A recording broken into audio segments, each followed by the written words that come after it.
لا شريك له ونشهد أن سيدنا وحبيبنا ومولانا محمدا عبده ورسوله صلى الله تعالى عليه وعلى آله وأصحابه وبارك وسلم تسليما كثيرا. أما بعد فأعوذ بالله من الشيطان الرجيم. بسم الله الرحمن الرحيم. وسارعوا إلى مغفرة من ربكم وجنة عرضها السماوات والأرض أعدت للمتقين. صدق الله العلي العظيم وصدق رسوله النبي الكريم ونحن على ذلك من الشاهدين والشاكرين والحمد لله رب العالمين.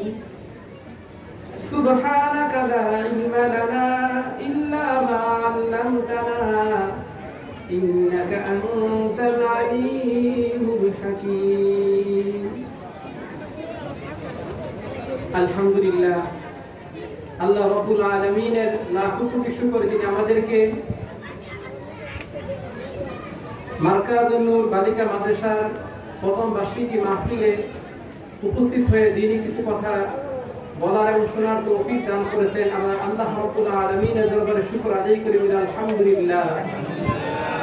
আমরা শুকরিয়া জ্ঞাপন করি অত্র সভাপতি মাদ্রাসার মুহতামিম সাহেব, সম্মানিত মুসলিম کرام, উলামায়ে کرام, মুআজ্জাজ তালিবে ইলম যারা উপস্থিত আছেন, আমি সকলের শুকর আদায় করতেছি যারা দীর্ঘ সময় যাবত দ্বীনি কথা শোনার জন্য অধীর আগ্রহ বসে আছেন। আল্লাহ তাআলা যেন এই মজলিস উসিলা করে আমাদের সবাইকে আল্লাহ মাফ করে দেন, আমিন। আসলে অনেক বড় হযরত উলামা এখানে উপস্থিত হবেন, আমরা তাদের আলোচনা শুনবো। তো তাদের আসার আগ পর্যন্ত যে সময়টুকু এর মধ্যে আমরা কিছু কথাবার্তা শুনি যাতে তাদের কথা আগ্রহ সহকারে শুনতে পারি। সময় কম, আজান হয়ে গিয়েছে, 15-20 মিনিট সময় আছে। এর মধ্যে আপনাদের সামনে দুই একটা কথা এই জন্য আলোচনা করবো যেন এই আলোচনাগুলো আমাকে আপনাদেরকে সকলকে আল্লাহ তাআলা মানার তৌফিক দান করেন, আমিন। আসলে ভাই আমরা দুনিয়াতে আল্লাহ রাব্বুল আলামিন প্রেরণ করেছেন, আবার আমাদের সকলকে একদিন এই দুনিয়া থেকে বিদায় নিয়ে চলে যেতে হবে। আমরা কিভাবে যাব, এজন্য আল্লাহ তাআলা আমাদেরকে পবিত্র কালামে পাক তার আখির নবী মুহাম্মদুর রাসূলুল্লাহ সাল্লাল্লাহু আলাইহি ওয়াসাল্লামকে প্রেরণ করে এর মধ্যে আমাদের শিক্ষা দিয়েছেন যে আমার বান্দারা, হে মুমিন বান্দারা, তোমরা কিছু গুণ অর্জন করো। এই গুণগুলো যদি অর্জন করতে পারো তাহলে আমি আল্লাহ রাব্বুল আলামিন তোমাদেরকে পুরস্কৃত করব।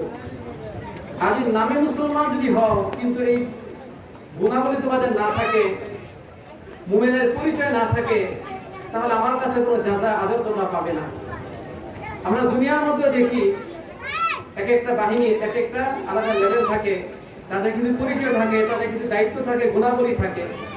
আল্লাহ রাব্বুল আলামিন কোরআনের মধ্যে বিভিন্ন স্থানে মুমিনের কিছু গুণাবলী তুলে ধরেছেন। আমি আপনাদের সম্মুখে যে আয়াতখানা পাঠ করেছি, আয়াতের মধ্যে আল্লাহ তাআলা বলতেছেন যে তোমরা ওই জান্নাতের জন্য প্রতিযোগিতা লিপ্ত হও যে জান্নাতের বেশ পরিধি আসমান এবং জমিন সমপরিমাণ। সুবহানাল্লাহ। জান্নাত কত বড় আমরা কল্পনা করতে পারি না। এটা আল্লাহ তাআলা আমাদের জ্ঞানে যতটুকু আমরা বুঝতে পারবো, এটা বলছেন আসমান এবং জমিনের যে পরিমাণ, যে পৃথিবীটা, এরকম একটা বিশাল বড় জান্নাত। এই জান্নাতের জন্য তোমাদের কিছু আমল করতে হবে, কিছু গুণ অর্জন করতে হবে। এর মধ্যে প্রথম গুণ হলো আল্লাহ তাআলা এই বর্ণনা দেওয়ার পরে বলতেছেন ওয়াইদ্দাত লিল মুত্তাকিন, এই জান্নাতকে একমাত্র মুত্তাকিদের জন্যই প্রস্তুত করা হয়েছে। সুবহানাল্লাহ। মুত্তাকি শব্দের অর্থ কি? আল্লাহকে ভয় করনেওয়ালা, যারা আল্লাহকে সত্যিকার অন্তরে ভয় করে। আল্লাহকে ভয় করার অর্থটা কি? আল্লাহকে আমরা যারা আল্লাহর প্রতি বিশ্বাস এনেছি, আল্লাহকে না দেখে আমরা ভয় করি। কারণ হাসরের ময়দানে সমস্ত কাফেররা আল্লাহকে ভয় করবে, ওই ভয় না যেটা পরকালকে আমরা না দেখে ভয় করা, ওই ভয়টা হলো সত্যিকার ভয়। এটা এমন ভয়, এই ভয়ের কারণে সমস্ত গুনাহকে পরিহার করা, ছেড়ে দেওয়া। আল্লাহ তাআলা কোরআনে ইরশাদ করেন, ওয়াজারু যাহিরাল ইসমি ওয়া বাতিনা, তোমরা প্রকাশ্য এবং অপ্রকাশ্য সমস্ত গুনাহকে তোমরা ছেড়ে দাও। আল্লাহকে ভয় যখন করবে মানুষ, তার থেকে গুনাহ সংগঠিত হতে পারে না। একটা মানুষ যদি মনে করে আল্লাহ আমাকে দেখতেছেন, আমি কোথায় গুনাহ করব, আল্লাহ সবসময় তার দিকে তাকিয়ে আছেন, তাকে সবসময় তার দিকে সিসি ক্যামেরার মতো সব রেকর্ড করা হচ্ছে, একটা মানুষ যদি কথা বিশ্বাস করে, তার থেকে গুনাহ সহজে হতে পারে না। এখন দেখেন আপনাদের সম্মুখে আমি আছি, আমরা একেবারে সম্মুখে আছি, সবাই সবাই দেখতেছি, একটা ভুল অন্যায় করতে আমরা চিন্তা করবো শতবার। আল্লাহ তাআলা এর চেয়েও বেশি আমাদের প্রতি মুহূর্তে দৃষ্টি রাখতেছেন, দেখতেছেন আমাদের অবস্থাগুলোকে। এইভাবে আল্লাহকে ভয় করা। এখন আমার সামনে কেউ নেই, রাতের আধারে একাকী ঘরে আমি অন্যায় করতে পারি, কিন্তু যে যখন আমি স্মরণ করবো আল্লাহ আমাকে দেখতেছেন, আমি কোথায় যাব, আল্লাহর দৃষ্টিসীমার সামনে কোথাও যেতে পারবো না, তখন আমার জন্য গুনাহ থেকে বেঁচে থাকা সহজ হবে। যে আল্লাহ তাআলা যত জায়গায় কোরআনে নির্দেশ দিয়েছেন, পাশাপাশি বলছেন তুমি আল্লাহকে ভয় করো। যে আল্লাহকে ভয় করতে পারো প্রকৃতপক্ষে যেরকম ভয় করা দরকার, তাহলেই আমার এই বিধানকে তুমি পালন করতে পারবে। এজন্য ভাই আল্লাহকে ভয় করা চাই। আল্লাহকে কোথায় ভয় করব? আমার জীবনের প্রতিটি স্থানে আল্লাহকে ভয় করতে হবে। আমি যখন নামাজে দাঁড়াবো, একথা যখন স্মরণ করব, আল্লাহ আমাকে দেখতেছেন, আল্লাহর কুদরতিকে আমি সাজদা করতেছি। নামাজ থেকে আমি বের হবো, মসজিদ থেকে বের হবো, তখন বাজারে যখন যাবো, তখনও আমার এই কথা স্মরণ রাখতে হবে, আল্লাহ তো আমাকে দেখতেছেন। বাজারে আমি ক্রেতা হিসেবে কি বিক্রেতাকে ঠকাচ্ছি কিনা, বিক্রেতা হিসেবে ক্রেতাকে ঠকাচ্ছি কিনা, ওই সময় আল্লাহকে ভয় করা। যখন আমি খেতে খাবারে যাব, ওই সময় আল্লাহকে ভয় করা। যখন চাকরি বাকরিতে যাব, তখন আল্লাহকে ভয় করা। অর্থাৎ পৃথিবীর যে যে পেশায় জড়িত আছে, ওই সময় আল্লাহকে ভয় করা। যেভাবে ভয় করতে পারে, দুনিয়াতে অপরাধের মাত্রা একেবারেই 0% চলে আসবে। আমরা ভয় করি কখন? যখন বিপদ আসে তখন আল্লাহকে ভয় করি, মৃত্যু আসলে ভয় করি। যে এই মৃত্যু আসার আগে যে সত্যিকার আল্লাহকে ভয় করে গুনাহকে ছেড়ে দিতে পারবে, ওই গুনার ভয়ে, আল্লাহর ভয়ে চোখের পানি ফেলতে পারবে। আল্লাহ তাআলা রাসূল সাল্লাল্লাহু আলাইহি ওয়াসাল্লাম বলেছেন, যে ব্যক্তি আল্লাহর ভয়ে, নিজের গুনার ভয়ে, কবর আযাবের ভয়ে এক ফোঁটা চোখের পানি ফেলতে পারবে, আল্লাহ তাআলা এই উসিলা তার কবর আযাবকে, জাহান্নামের সমস্ত আগুনকে নিভাইয়া দিবেন। সুবহানাল্লাহ। আবু বকর সিদ্দিক রাদিয়াল্লাহু আনহু তারা আল্লাহকে ভয় করেছেন। কেমন ভয় করেছেন? একবার আবু বকর সিদ্দিক রাদিয়াল্লাহু আনহু গোলাম ছিল। সে ছিল কিছু কুফরি কালাম করত। কুফরি কালাম করে সে কিছু বিনিময় টাকা উপার্জন করে নিয়ে আসছে, দুধ। আবু বকর সিদ্দিক রাদিয়াল্লাহু আনহু গোলামের উপার্জন মালিকের জন্য হালাল, তিনি খেয়ে ফেলছেন, তাহকিক না করে, যাচাই না করে। কিছু লোক আমাকে জিজ্ঞাসা করেছেন, আচ্ছা আমাদের জিজ্ঞাসা করা হয় নাই, এই দুধটা তুমি কোথা থেকে আনছিলে? বলে, হযরত আমি তো এই দুধটা আনছিলাম, ওই যে আমি ইসলাম কবুল করার পূর্বে কিছু আমার কাজ ছিল, ওই কাজের বিনিময়ে। আবু বকর সিদ্দিক রাদিয়াল্লাহু আনহু বলেন, নাউযুবিল্লাহ, তুমি আমার ওই হারাম উপার্জন খাওয়াইছো। তিনি চিন্তা করলেন, হারাম উপার্জন যদি আমার পেটের ভিতর থাকে, 40 দিন পর্যন্ত ইবাদত কবুল হবে না। আল্লাহর ভয়ে তখন কি করলেন? পানি ওই দিনের ভিতরে চলে গেছে, তিনি আবার পানি মুখের ভিতরে ঢুকাইছেন, গলার ভিতর আঙ্গুল ঢুকাইছেন, ইচ্ছা করে জোর করে বমি করে ও দুধের যা ছিল এক বিন্দু দুধ থাকা পর্যন্ত সমস্ত দুধকে তিনি বের করার আগ পর্যন্ত বমি করতে করতে অনেক কষ্ট করে দুধ বের করেছেন, যাতে করে এক ফোঁটা হারাম পানিও তার শরীরের ভিতর না থাকে। সুবহানাল্লাহ। কেন করেছেন? আল্লাহকে ভয় করে। উনি যদি চাইতেন পারতেনই কথা, কাউকে না বলে চুপচাপ থাকতে, উনি সেটা করেন নাই। এভাবেই আল্লাহকে আমাদের ভয় করতে হবে। আমার উপার্জন হালাল হচ্ছে কিনা এটা খেয়াল করতে হবে, এবং না আমি জীবজন্তুর মতো যেখানে যা পাই আহার করব, উপার্জন করব, আল্লাহকে ভয় করব না। একটা মুসলমান মুমিন এটা কখনো করতে পারে না। এজন্য আল্লাহকে ভয় করা চাই। আল্লাহ রাব্বুল আলামিন মুমিনদের দ্বিতীয় যে গুণ করার বর্ণনা করছে, সেটা হলো আল্লাযীনা ইউনফিকুনা ফিস সাররা'i ওয়াদ-দাররা, যারা সুখে দুঃখে সর্বাবস্থায় আল্লাহ তাআলার পথে, আল্লাহর জন্য, আল্লাহর দ্বীনের জন্য গরীব অসহায়দেরকে তারা দান করে, সহযোগিতা করে, খরচ করে আল্লাহর রাস্তায়। তার হলো মুমিনদের দ্বিতীয় গুণ এটা। সুখে হোক দুঃখে হোক, যখন সুখে থাকে, সচ্ছলতা থাকে, বেশি বেশি আল্লাহর রাস্তায় দান করে। আর যখন অভাব অনটন থাকে তখন কম দান করে। কিন্তু দান করা থেকে কখনো বিরত হয় না। কখনো 1000 টাকা দেয়, কখনো 1 টাকা দেয়, কিন্তু কখনো এই দাওয়া থেকে, দান করা থেকে সে বিরত থাকে না। এটা হলো মুমিনদের গুণ।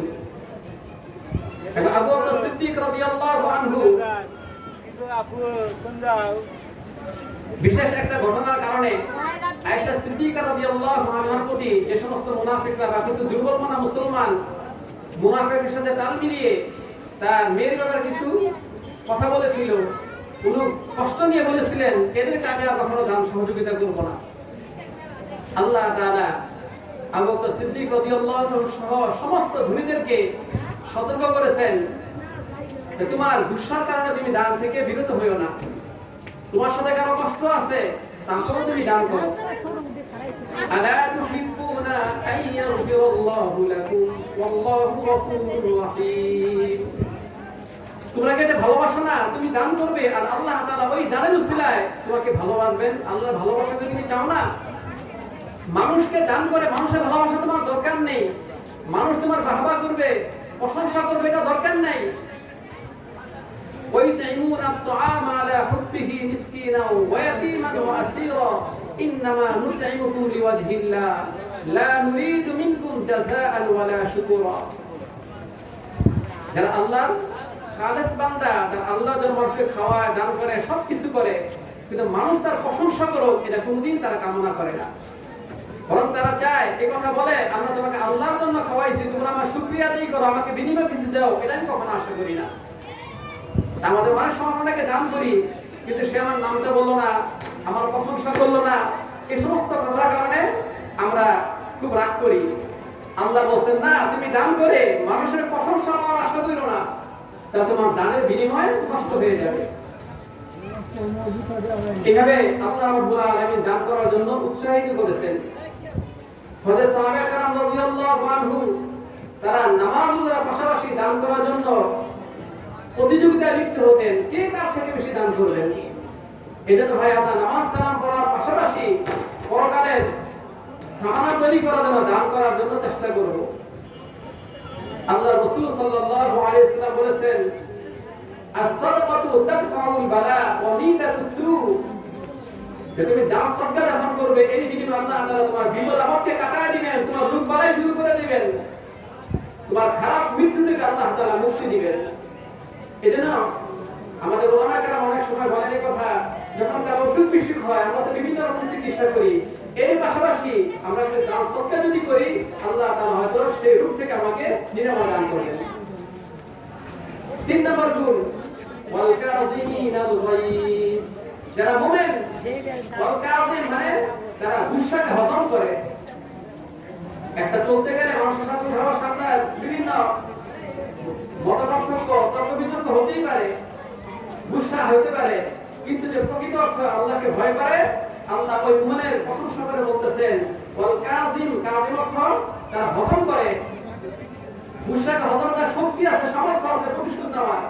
একটা জায়গা 5টা ঘুষি দেওয়া তার সামর্থ্য আছে, কিন্তু আল্লাহর ভয়ে সে চিন্তা করে না, আমি যদি ঘুষি দিতে যাই, কথা বলতে যাই, আমি করতে পারবো, কিন্তু আল্লাহর কাছে বিনিময় পাবো না। এজন্য ওই গুসা করা থেকে, প্রতিশোধ নেওয়া থেকে সে নিজেকে সংবরণ করে।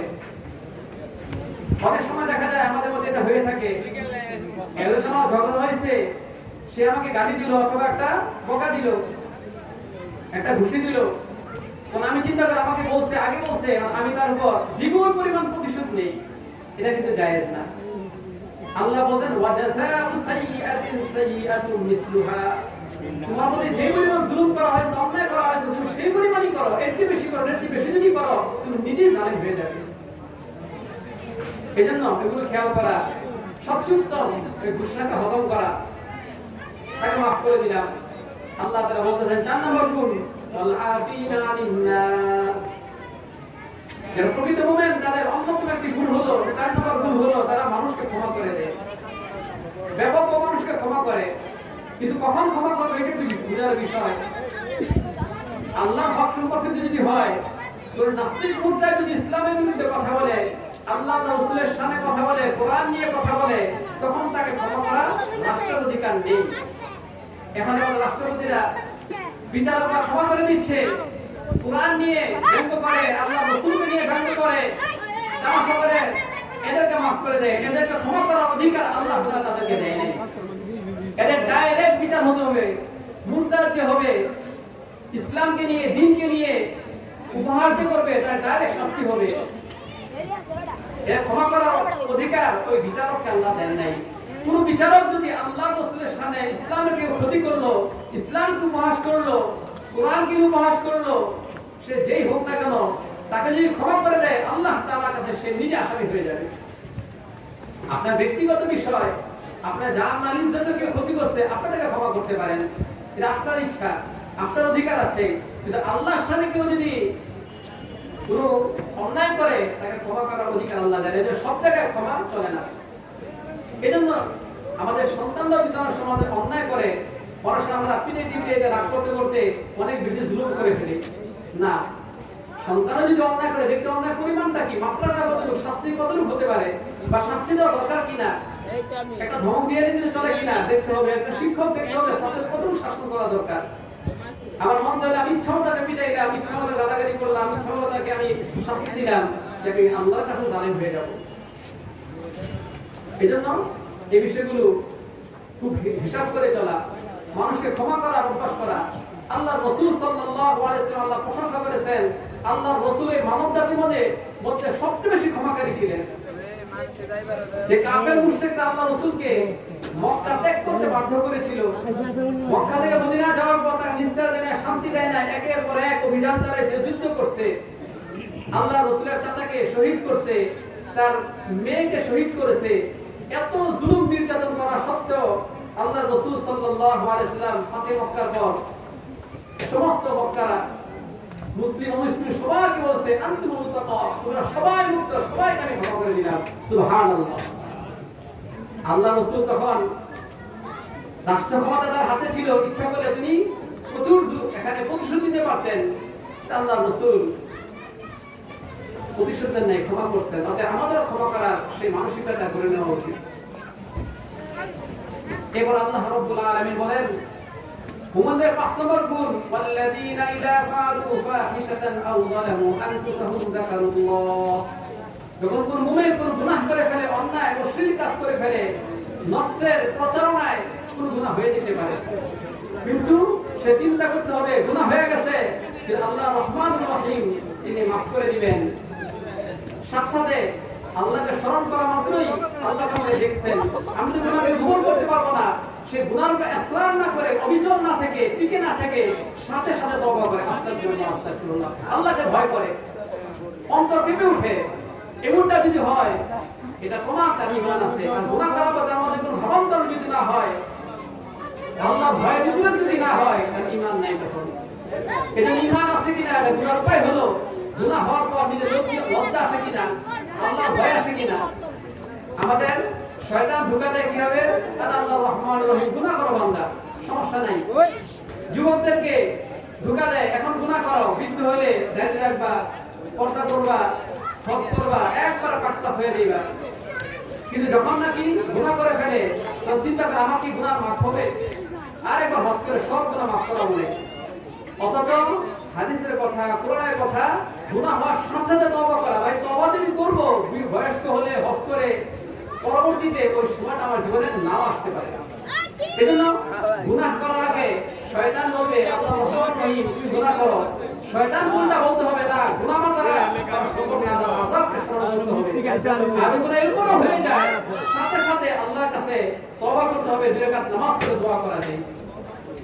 ফাস্তাগফিরু লিযুনুবিহিম, মুমিনের গুনাহ হতে পারে, কিন্তু সে যখন গুনাহ করার পর কায়মানে বাক্যে কান্না করে সত্যিকার লজ্জিত মনে আল্লাহর কাছে তওবা করবে, আল্লাহ তাআলা বলতেছেন, ইন্নাল্লাহা ইয়াগফিরু যুনুবা জামিআ, হে বান্দা আমি তোমার সমস্ত গুনাহকে maaf করব যদি তুমি খাঁটি অন্তরে তওবা করো।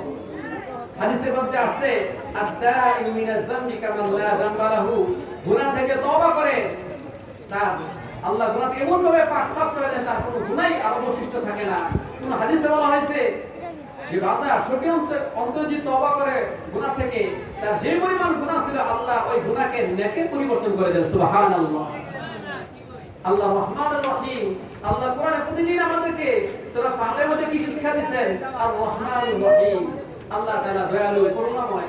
এজন্য ভাই গুনাহ হতে পারে, ওই শয়তানের মতো আমরা ইসরাফ না করা, গুনাহ হয়েছে কি হয়েছে এই চিন্তা না করা, বরং সাথে সাথে আল্লাহর কাছে তওবা করা চাই। আমরা যুবক হই, বৃদ্ধ হই, বয়স্ক হই, নারী হই, পুরুষ হই, যে যে বয়স আসছে না কেন প্রত্যেকেরই গুনাহ আছে। এজন্য ভাই সাথে সাথে আল্লাহর কাছে তওবা করা চাই। আর তওবা করার জন্য আরবিতে আস্তাগফিরুল্লাহ যে দোয়াটা আছে এটা খুব জরুরি না। আমি মুখে বলে তওবা করলাম, আল্লাহ আমাকে মাফ করে দাও, যথেষ্ট। আল্লাহ আমাদের এই সংক্ষিপ্ত নসিহতকে আমল করার তৌফিক দান করেন, আমিন। ইনশাআল্লাহ আমরা এখন নামাজের জন্য চলে যাব। নামাজ এবার মেহেরবানি করে আমরা যেরকম বসছিলাম আবার যদি চলে আসেন, মজমা বসায় দেন আপনারা, ভালো হয়। আল্লাহ আমাদের সবাইকে কবুল করেন। আসসালামু আলাইকুম ওয়া রাহমাতুল্লাহ।